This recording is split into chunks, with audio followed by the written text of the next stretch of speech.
Baiklah, Assalamualaikum warahmatullahi wabarakatuh. Baik teman-teman semuanya, di sini saya Nafaulia akan menjelaskan sedikit materi mengenai mata pelajaran kimia menyangkut dengan metode ilmiah, materi, dan pemisahan campuran. Baik. Selanjutnya kita harus tahu apa sih itu ilmu kimia, yang dimana ilmu kimia ini adalah cabang sains yang mempelajari komposisi, sifat, dan perubahan materi serta energi yang menyertai perubahan itu. Selanjutnya, dalam ilmu kimia itu kita harus mengetahui juga mengenai metode ilmiah, yang dimana metode ilmiah ini adalah langkah-langkah yang digunakan saintis untuk menjawab pertanyaan dan memecahkan masalah dalam cabang ilmu kimia. Langkah-langkahnya itu ada 6, yang teman-teman lihat ada di gambar yang berwarna-warni itu dan memiliki panah. Yang pertama itu yaitu merumuskan masalah yang akan dijawab. Yang kedua ada merumuskan hipotesis. Hipotesis ini adalah jawaban sementara terhadap suatu masalah.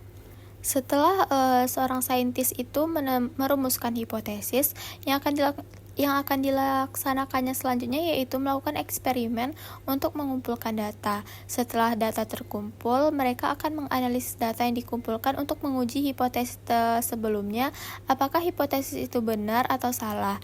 Yang selanjutnya yaitu saintis itu akan mengambil kesimpulan, jawaban apakah hipotesis yang diajukan benar atau tidak benar. Dan langkah yang terakhir yaitu saintis akan melakukan pelaporan hasil dari data yang telah dicocokkan dengan hipotesis sebelumnya. Dalam metode ilmiah selanjutnya dibagi menjadi 3, yaitu ada fakta empiris, hukum, dan teori. Ketiganya ini saling berkaitan. Yang kita bahas pertama yaitu fakta empiris.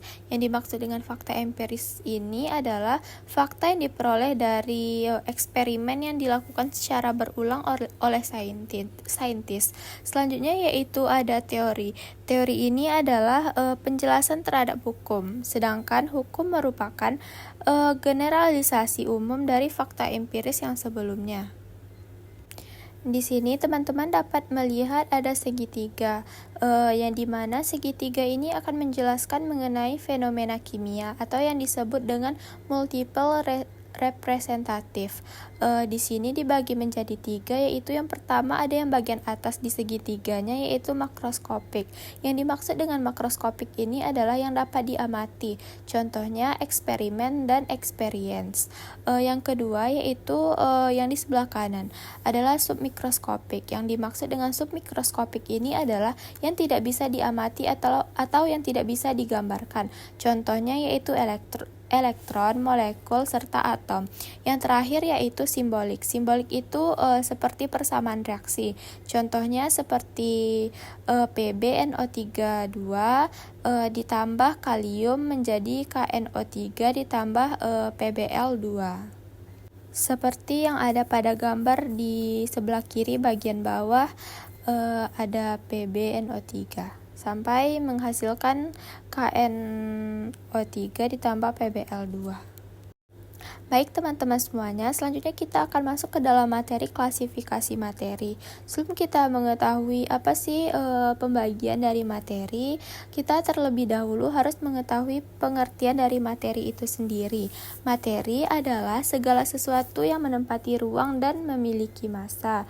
Materi ini dibagi menjadi 2. Yang pertama yaitu yang di sebelah kiri ada pure substance atau zat murni, dan yang di sebelah kanan ada campuran atau mixtur.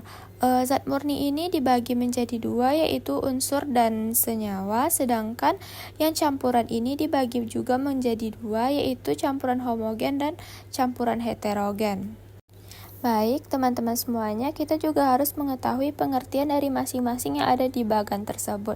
Yang pertama itu ada zat murni. Zat murni yaitu zat yang tidak bisa dipisahkan secara fisika.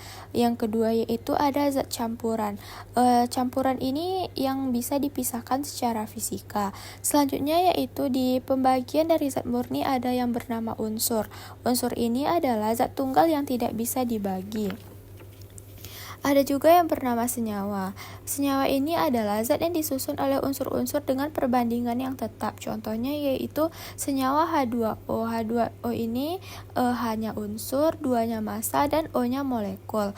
Selanjutnya pada campuran. Campuran ini pengertiannya tersendiri yaitu zat yang disusun oleh unsur-unsur atau senyawa-senyawa dengan perbandingan terserah atau bebas. Contohnya yaitu tadi dibagi menjadi dua, yaitu campuran homogen dan campuran heterogen. Campuran heterogen ini adalah campuran yang dapat dibedakan, sedangkan campuran homogen ini adalah campuran yang tidak dibedakan sama sekali antara pelarut dan zat terlarutnya. Sesuai dengan materi kita tadi, kita juga akan membahas mengenai pemisahan campuran. Campuran yang tadi yaitu campuran heterogen dan campuran homogen. Di sini pemisahannya dilakukan secara fisika yang dimana campuran heterogen itu akan dipisahkan melalui 3 metode. Yang pertama yaitu dekantasi, yang kedua filtrasi, dan yang ketiga yaitu sentrifugasi. Sedangkan campuran homogen itu dapat dipisahkan melalui 5 cara. Yang pertama itu yaitu destilasi, sublimasi, ekstraksi, kromatografi, dan yang terakhir yaitu rekristalisasi. Baik, setelah ini kita akan membahas satu persatu dari metode pemisahan campuran ini. Kita masuk ke pemisahan yang pertama yaitu dekantasi. Prinsip kerja dari pemisahan dekantasi ini yaitu perbedaan massa jenis komponen penyusun campuran. Yang dimana teman-teman dapat melihat di gambar. Ada 2 buah wadah yang dimana wadah yang di atas dituangkan ke dalam wadah yang berada di bawahnya. Yang dimana sebelum wadah yang di atas dituangkan ke dalam wadah yang di bawah, dilakukan proses pengendapan terlebih dahulu, dan zat cair yang di atas yang tidak bercampur dengan endapan akan dituang kembali ke dalam wadah yang lain, dan proses ini disebut dengan dekantasi. Yang kedua kita akan membahas filtrasi. Filtrasi ini adalah pemisahan zat padat dari pelarut dengan penyaring yaitu kertas saring. Tujuannya yaitu untuk menghilangkan partikel-partikel kecil yang terdapat dalam campuran sehingga campuran itu akan menjadi zat murni yang seutuhnya. Untuk pemisahan campuran selanjutnya yaitu menggunakan metode sentrifugasi untuk pemisahan campuran heterogen, di mana prinsipnya yaitu gaya sentrifugasi diberikan pada partikel yang melayang, sehingga partikel tersebut dipaksa untuk bergerak ke dasar bejana dan mengendap. Setelah itu akan dipisahkan antara zat murni dan endapannya sehingga memisahkan antara keduanya. Selanjutnya yaitu sublimasi. Sublimasi ini prinsip kerjanya dilakukan pada suatu benda di mana kemampuan benda tersebut bisa atau tidaknya untuk menyublim, atau bisa juga dilakukan untuk komponen yang mudah menyublim atau perubahan bentuk padatan langsung menjadi uap tanpa melalui bentuk cair, dan bila didinginkan langsung terkondensasi menjadi padatan. Pemisahan campuran selanjutnya yaitu ekstraksi. Prinsip kerjanya yaitu pemisahan yang dilakukan melalui perbedaan kelarutan yang dalam 2 pelarut yang tidak saling larut. Teman-teman dapat melihat di gambar di sebelahnya, di corong yang di sebelah kiri itu terdapat campuran antara zat padat dengan zat cair.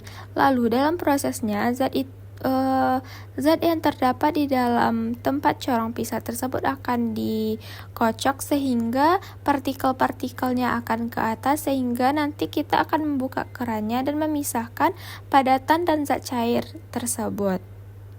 Oke, selanjutnya yaitu untuk pemisahan secara kromatografi, di mana prinsipnya yaitu pemisahan campuran berdasarkan pada perbedaan distribusi dari penyusun campuran antara kedua fasanya, yaitu di sini ada fasa diam dan fasa gerak. Teman-teman juga dapat melihat jenis-jenis kromatografi di sini ditampilkan ada 2. Yang pertama yaitu kromatografi kolom dan kromatografi kertas. Baik, mungkin hanya itu yang dapat saya sampaikan pada video kali ini. Salah kurangnya saya minta maaf. Saya sudahi dengan wabillahi taufik wal hidayah. Assalamualaikum warahmatullahi wabarakatuh.